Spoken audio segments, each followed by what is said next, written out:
The following is a special presentation of TonyKurre Radio. Welcome back to, is it 2025's last Keefer and Kurre show? It is. It is Indeed. We'll be coming to you next Monday with the first one of the new year, and that will be on January the 3rd, I believe. Let's see, the first is Thursday. Second, no, it's going to be the 5th, actually. January 5th, 2026 will be the next Keefer and Kurre. You know what's funny? I don't think a lot of people, I do this just to be more difficult for my alimony, but I still write checks. And I finally got used to writing 25 on my checks. Now I got to change to 26 already. Oh, yeah. I mean, it's Good just gotten luck that with that. fast. Yeah, no doubt. So, you know, I like to watch a lot of news and listen to a lot of music. And I heard this band the other day called Breaking Rust. You ever heard of Breaking Rust? A band? I am not familiar with that. Country band called Breaking Rust. They had a #1 streaming song on the country charts called "Walk the Walk" or "Walk My Walk." And evidently it's taken the world by storm.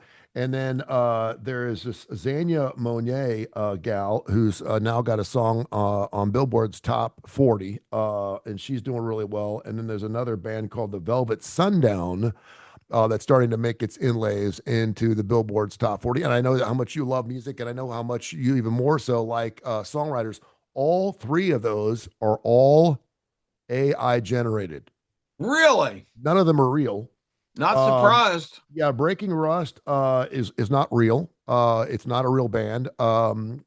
Xenia Monet is actually this gal named Talisha Nikki Jones, who's actually the one who's putting the effort into creating this music without really doing anything. She's like, I don't even know how you create your own song. There's this thing called Suno, I think it's called SUNO. Now you can create your own music. You go in there, you pay a subscription, you go in there, and I guess you lay down. I don't know if you lay the chords down. I don't know how it works. It's pretty cool, but now people are making their own music, and I can only imagine the likes of Elvis Presley and Chuck Berry rolling over in their graves. Oh, yeah. Because writing the music was while the most difficult part, the most rewarding part. There was nothing better like hearing Billy Joel tell us that he wrote Piano Man in 10 minutes. Yeah. And then you find out that, it took Led Zeppelin 3 years to write Stairway to Heaven. It's just, that's the stories behind the music are what's so wonderful about this. So I'm hearing this and I'm thinking to myself, is there anything out there where AI won't be better than humans? And if they are, for example, what would happen if an AI generated song end up breaking every record out there? What if it'll end up selling more records than, say, Thriller did?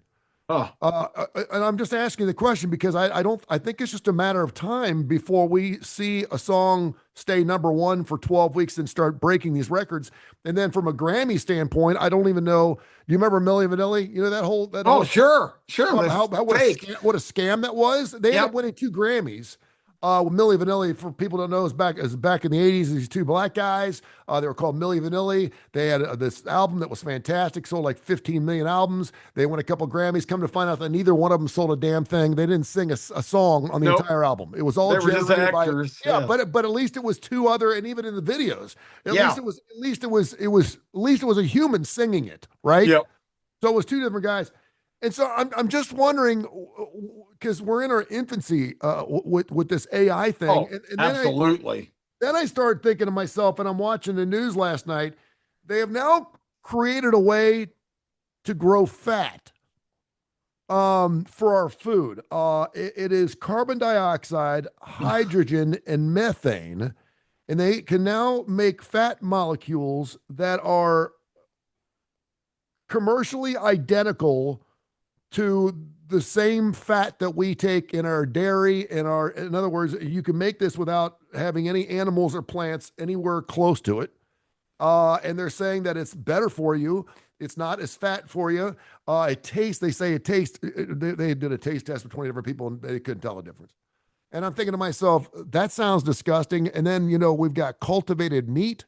which is something that I think you and I are going to see before we kick the bucket. That is something that we're actually growing meat. We're actually, and they say it's unbelievable. And then I was thinking about, we have diamonds now that you can grow diamonds. Of course, experts can tell the difference between because there's a growth pattern with diamonds that are pressed for billions of years, as opposed to these things that are lab grown. And then I went all the way back and I started, well, where did all this crap start? And it took me back to 1997 when a guy named Gary Kasparov, you remember him? The name's familiar, yeah. Gary Kasparov was the king of chess. That's right. He was the chess king, and he decided to take on the IBM supercomputer. Do you remember that? Yeah. And he said, I could beat this supercomputer, and pretty much day in and day out, this computer kicked his ass. Yeah. I think he beat it like once or something like that, and then after that, it was over. I'm not a chess player, and I didn't realize that there's a friend of mine that plays dominoes, and he beats me at dominoes every single time, and it's because he's got a photogenic mind. He can basically tell you what my tablets are. He can tell me exactly what I have. If I got 6 tablets, he knows exactly what I've got based on what's on the table and what he has in his head. Which is kind of like, it's cheating. It's kind of like, he knows exactly what I got. He beats my ass like every counting single time. cards and blackjack. Yeah, exactly. And it's not even fun to play with him because I know he's going to beat me because he knows. And so like in chess, I guess, is there a perfect game based on what the other side is doing? I don't know if they could do it. Anyway, my head is exploding here. I'm turning 60 this year. I'm not quite the old man on the porch, but when I am, I'm gonna rear its ugly head and I'm gonna get after it because I don't like the way this everything is fake. I've always been about augmentation when it comes to my breasts, and that's about it. I don't like everything being made but I understand it's going to make things cheaper and it's supposed to be healthier and it's going to taste better. What's your thoughts on first? I want to go back to music. I thought it was kind of shitty, to be honest with you, when I heard that Bob Dylan on his last album did the entire album on a computer. And I was like, what? What, Bob, what are you doing? What are you doing? Well, and Paul McCartney has also done this with his last album. Everything was done. Now, he had to put all the input into it. He had to play the instruments, everything, but everything was done with a computer. He didn't have sound guys. And he created all the music just by sitting there at a computer and putting stuff on. And I thought, man, this is not real songwriting. This is not what it's all about. But at least they put the input in to put it out. Now we have bands and songs out there that have no human element at all. And you can say, wow, yeah, well, sure it is. There's human element. It's all human element that's creating these things, but it's really not.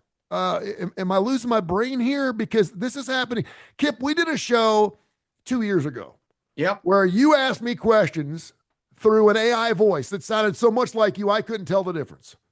And that was 2 years ago. To see how far we've come in 2 years. That was really early on in really this early. Available. I mean, it's insane. Now we have girls that are committing suicide because GPT's telling them to do it. I mean, it's just gotten out of control. They're telling them how so to quickly. do it. Yeah. Yeah. Well, let's start with the music. What's your thoughts on this? I've heard a couple of AI generated songs, not any of these ones that are quote hits. That's disturbing because the ones I've heard are kind of laughable. There's some songs that you give the elements and you tell them what you want, and half the words are mispronounced. I think. I'm trying to think of an example in this one jingle that my son's producing a podcast for a couple of people in our little group, and the lyrics were laughable. Instead of a podcast, it was calling it a pod jam, which I don't know what a pod jam is, but that's not correct. Yeah.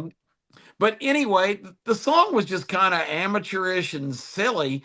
But I guess there's varying degrees of how sophisticated particular systems are.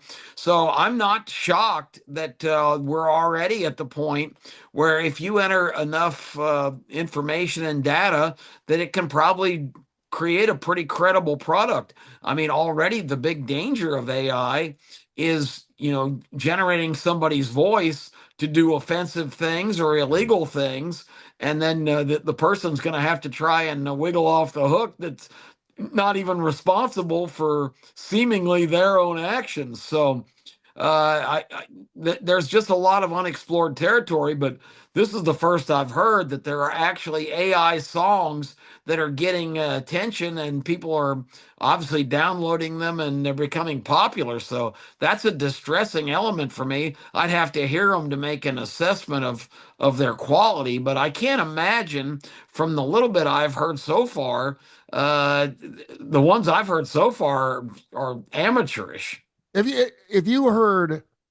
If you didn't know something was AI generated and you really liked it, it's got a great hook, and say someone says it's a new Jackson Brown song, and Yeah. you're listening to it and you're like, first of all, you're gonna love it because it's Jackson Brown, but you like it, you think it's fantastic.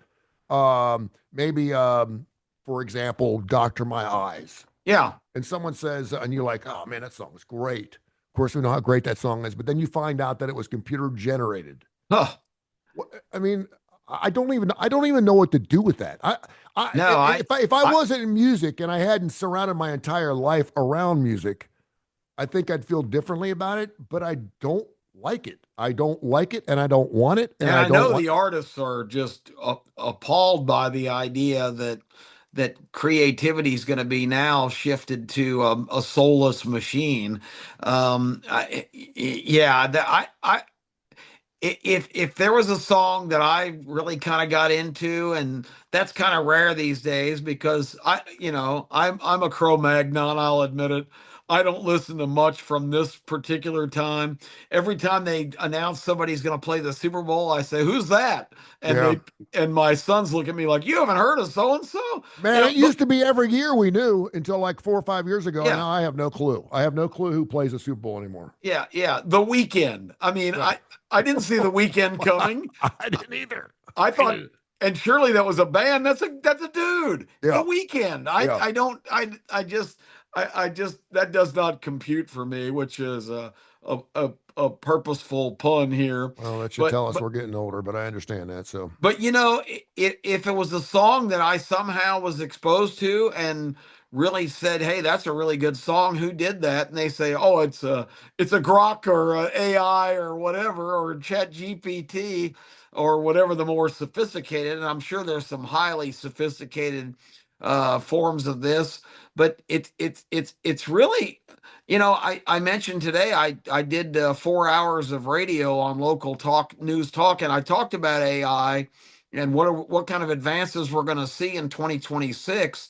And this can be a tremendous benefit for humanity, but it also can be a something to be terribly concerned about because we're already living in a society where uh, personal contact and interaction is becoming more rare, where you want to talk to people via text and via social media and other means of communication as opposed to in person.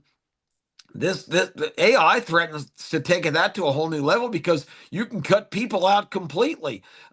I know that there's been approval for several platforms now to allow like romantic interaction, even graphically, with certain aspects of this. And if that becomes a substitute for actual people, that's a direction I think is pretty distressing. We're already impersonal enough in this society at this stage, anyway. well, we used it in the last Indiana Jones. Uh, Harrison Ford was actually generated, AI generated. Now they did it not for his person now, but they were jumping back to an older story of Harrison Ford, so they had to Yep. make him look younger. They weren't doing it so he could live on in the movies forever and ever and ever. It wasn't that case. And I do think it's interesting because I watch a lot of stuff on the History Channel, and I appreciate the fact every time something on the History Channel, which is about every single time there's a new show on now, anytime they use anything AI generated, it says Yep. this program uses AI generation, and I appreciate that. I can kind of tell obviously when they're showing a tsunami taking out New York City that it's probably AI generated. I get that. Yeah, I'll give you another example. 2 times ago in October, when we were in Las Vegas staying at the Venetian, the Sphere attaches to the Venetian the $2 billion entertainment. It's Amazing. hard to even describe what it is, but it's got tens of thousands of speakers and all, and it's just this massive undertaking of creating the ultimate sensory overload environment. And they did an AI remake, regenerated Wizard of Oz. So Hmm. a whatever 80-year-old movie charging $129 to come in and see it. And the scene with the tornado where the house is blowing away and she ends up crashing, on the old witch and in Oz. I mean, it's just unbelievable in that kind of environment what this can do. And I fear that music and movies and even human relationships are going to basically become obsolete because this technology, I think, can just usurp all of what human beings can do. Our good friend Chris Fryer from the Zach Brown Band, which by the way we're going to have back on. Yeah, I reached out to him a couple weeks ago, and they're on tour out there. They're actually doing shows. They yeah, have spent over a year and a half yeah. creating a show just to play at the Sphere. That Zach should tell Brown you how has been special. Zach Brown has been obsessed with Yep. that.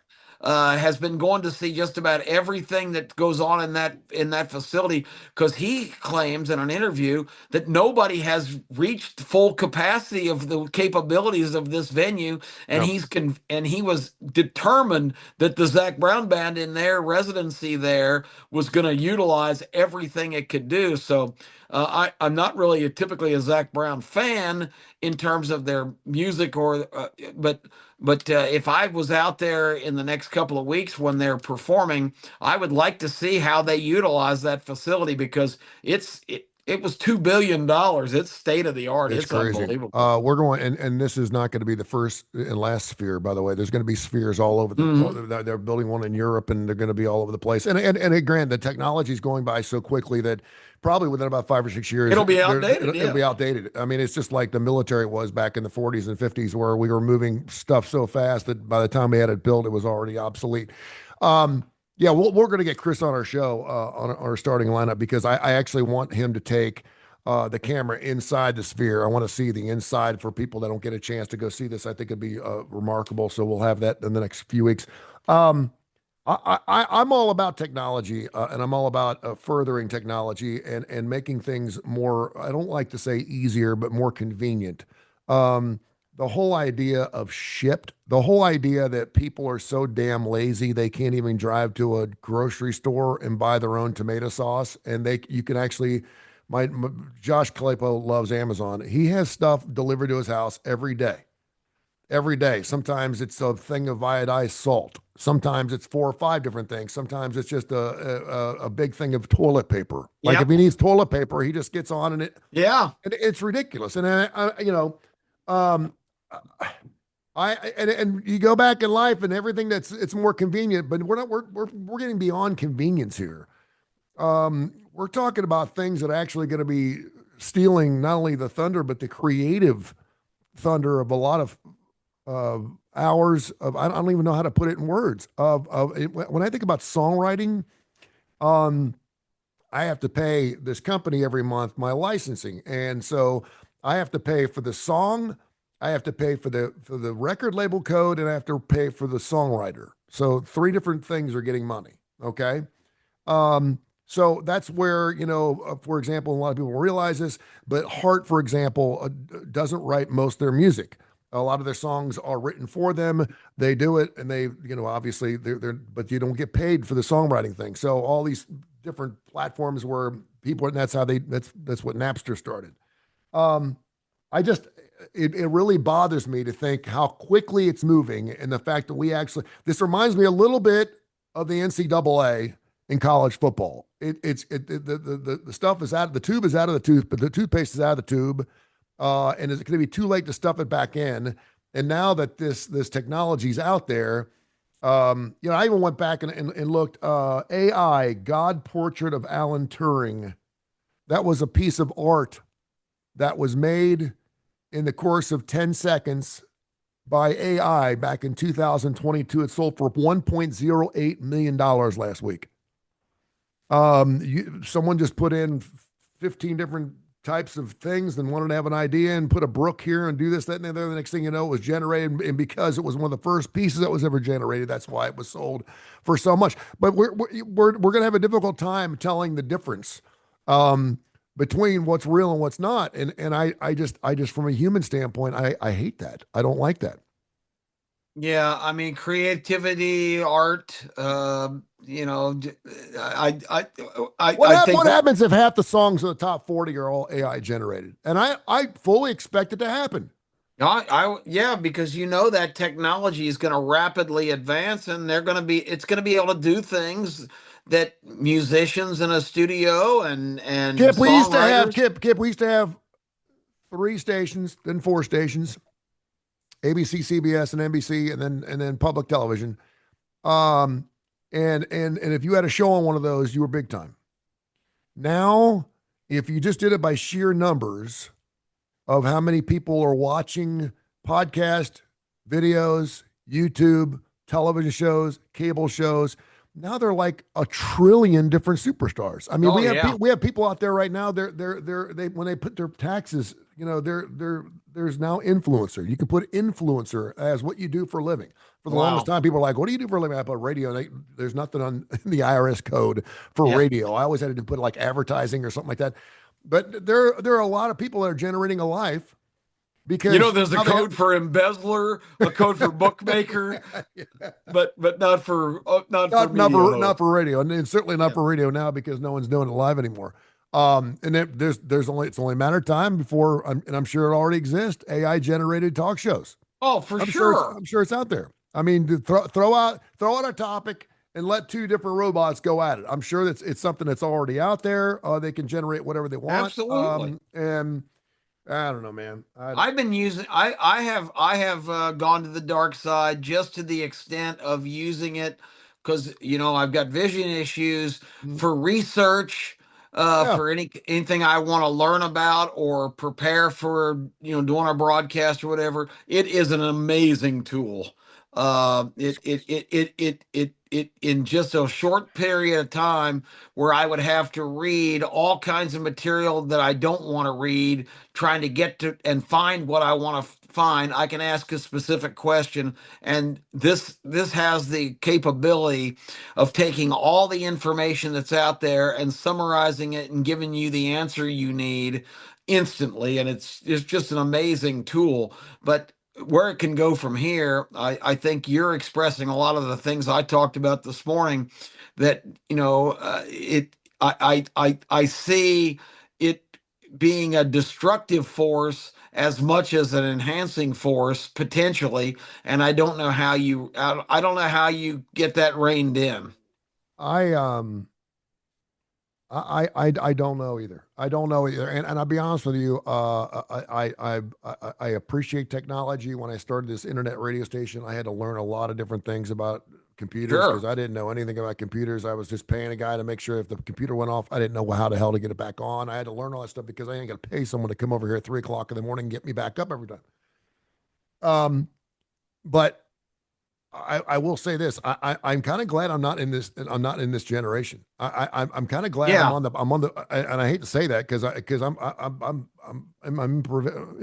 like to improvise. I like to get out there. I'm instantaneous. I've done some crazy shit in my life. But I'm kind of on the backside of this. I'm kind of glad that this is not something that I have to compete against. I think my son's 21 and he's like, Dad, it's crazy. I mean, it's crazy. You got to be careful. And I've even asked my daughter, do you know what ChatGPT? She goes, yeah. And I said, okay, tell me how you know about it and why.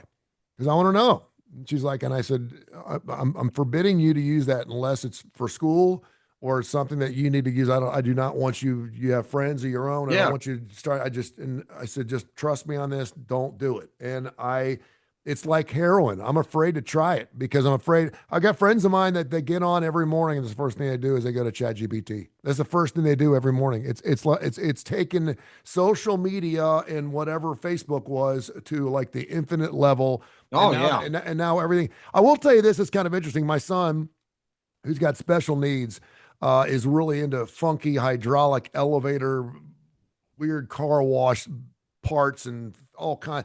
Yeah. And he'll throw a question out, and there's not an answer to it, but there is now. He would throw out, "Hey, Dad, can you tell me what a CRX SD40 1057 blah blah blah blah blah weighs?" And I'm like, "No, honey, they don't. That answer is not out there. It does not exist. It does now." And Oh, wow. it will tell you. It'll tell you exactly how many pounds a CRX SD40 1185 weighs. Just 6 months ago, nothing. It was too specific of a question, because you couldn't just ask something that's specific. Now it will figure something out. It'll give you an answer of something. It'll say, "Listen, I tried my best, but this is the best thing I can give you." So no matter how specific you ask the question, it will give you everything you got. And man, you're right. It's scary. It's crazy. I mean, Yeah, I asked ChatGPT a question last night. I can't remember exactly what it was, and as I tend to do, my response was was kind of a snide remark, and it laughed. I mean, so I made GPT laugh at my joke, and I said, "This is getting a little advanced here because wow, a machine should not recognize humor or attempts at humor, but that's it does." crazy. I mean, that's insane. And it literally laughed out loud. Um, Wow. I have not switched to a female voice yet because I don't want to go there. I trust myself, but I don't want to develop a relationship with a soulless computer. And I don't know. Just despite us, while we're expressing our fears, they'll probably come up with some kind of system when we're in a vegetative state that'll keep us alive for 20 more years to suffer through all this. It'll Yeah. probably come up with this great way to keep us kicking around. So we might be subjected to AI on the negative side of not seeing what we don't want to see, or of having to see what we don't want to see. We get into right now and we have a great show, but I want to ask you this question. All right. Life is cyclical. I'll use LPs for an example. Everyone's not buying albums. Everyone's coming out with albums. Taylor Swift released an album. Yeah, they've really made a comeback. People are like, wow. And then we've been waiting. It's been the baseball card thing. Don't get rid of your baseball cards. They're going to be worth something someday. We went through that big explosion, that big You ought bubble. to see my friend Jim, who you would get along with great because Jim was raised in Fort Thomas, Kentucky. So he was from your neck of the woods. Yeah. And his baseball card collection is insane, Tony. It's ridiculous. He's got it so organized. He has all of these certified cards that they put in these cases now that are graded, and his collection is got to be worth hundreds of thousands of dollars. Yeah, easy. I mean, I saw what did I see? The great one. I saw a Wayne Gretzky rookie card go for like $300,000 the other day. Unbelievable. I said, Wayne Gretzky, has he been gone that long from hockey that we can do a rookie card? So yeah, it's out there. Yeah, I don't know. I mean, he's got Mickey Mantle rookie cards and Willie Mays. I mean, it's just that's crazy. It's just, and they're in mint condition. They get the highest. You send them in. I mean, you talk about innovation and businesses that arise because that's such a big deal. There's 4 or 5 competing companies that will certify and grade your cards based on their condition and if there's like little flaws, because technology wasn't great. Some baseball cards, if you look at them, even the picture's a little crooked or there's some kind of little aberration. But it's just amazing how things pop up to facilitate fads, but people cutting off the edges to make the edges more crisp. Yes. So, and this is such a broad question because we've talked about so much on the show, but if life is cyclical and we're getting into all this AI stuff, someone's got to be working on something that's going to take us back to the Stone Age. Take us back. Yeah. I don't know what that is. Maybe we start dating nights again, speed dating or something, where we actually are sitting at a table with no phones. The whole idea of not doing anything without a phone. I went an entire day yesterday without one phone call, and my daughter was like, "What?" And I said, "Yeah, I've gotten to the point now where I just don't pick it up that much anymore." and I try to knock it all out in 3. I'm not going to have that damn thing in my hand 24 hours a day. I don't. Nope. It's not the first thing I look at. I don't want to see it first thing in the morning. I don't want to look at it right before I go to bed. I got enough stuff going on. I'm just going to live my life, and I don't go perusing the social Very media. And look at intrusive. it. If I can get through the rest of my life without having to fall into that pit, I've been there. I've done that.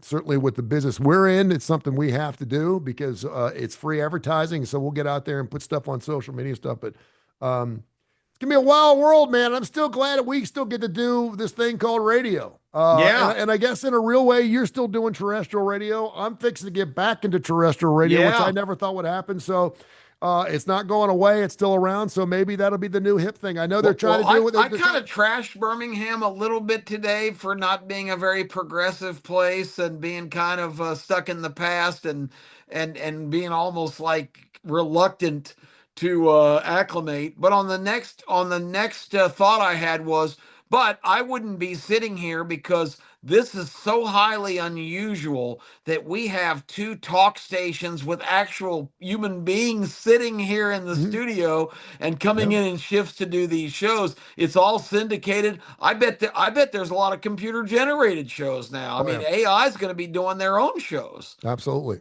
And as long as let's give credit where credit's due. Some throwback stuff is still here, but just the fact that I did 4 hours this morning of live local radio is pretty remarkable in this day and age. It is an art, and I will say this to the day I die. My dad always told me, man, it's not a shift, it's a show. He'd always say, "Have a good shift." I'm like, Dad, I like that. It's a show. It's not a shift. It's a show. And every time they tune you in, you're there to entertain, and it's a 4 hours of Kip show is what it is. It's not a shift. What's your shift tonight? You mean my show. I got a show later on tonight. It's entertainment. And maybe in a weird kind of way, we can bring it all back. I didn't think I'd be pedaling down at Jitterbugs at the age of 93, and I'm not saying that's reopening, but the fact that we still have antennas up there, we can still broadcast on. Hell, I got a friend of mine just picked up ham radio. He's for some reason, he's 48 years old, and he discovered ham radio, and he thinks it's the coolest thing. He's like, dude, I could talk to a guy in Belgium. It's so cool. And I'm like, you can do that on a cell phone too. Yeah. But he's so cool that he can pick up his ham radio, and he picks up and talks to people on boats and this, that, and the other. He thinks it's the coolest thing ever. Wow. All right, my man. We'll get after it. Happy New Year to you, my friend. I can't wait for 2026. It's going to be fantastic, bigger and better than we've ever had. 2025, it's been interesting, man. It's been nice real. chatting with you, my fellow dinosaur. Yes, sir. Yes, sir. We'll get after it later on this week, my friend. This Saturday, starting lineup, playoff football, baby. Best time of the year. We'll see how far the Alabama Crimson Tide can let it ride. Let's the end of the show. So we'll see what happens. I'm the biggest Miami and Alabama fan in the country this week because I want the evil Big Ten to get its comeuppance. So we'll find out if that happens this week or not. Everybody assuming we had a caller this morning that said, how can Alabama possibly beat Indiana?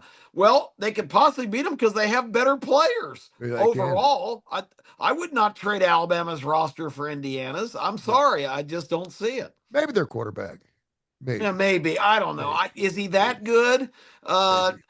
Somebody called one of my shows yesterday, and we'll wrap it up.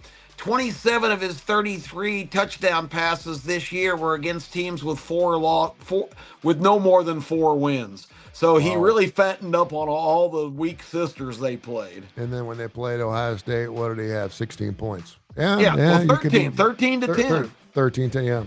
They only scored 1 time. All right, my man. I will catch up with you later this week. Happy New Year, brother. Great job. All right, Tony. Same back to you. We'll see you next. Go take a damn nap. I think that's a capital idea, and I'm going to do it the old-fashioned way. It's not going to be AI aided.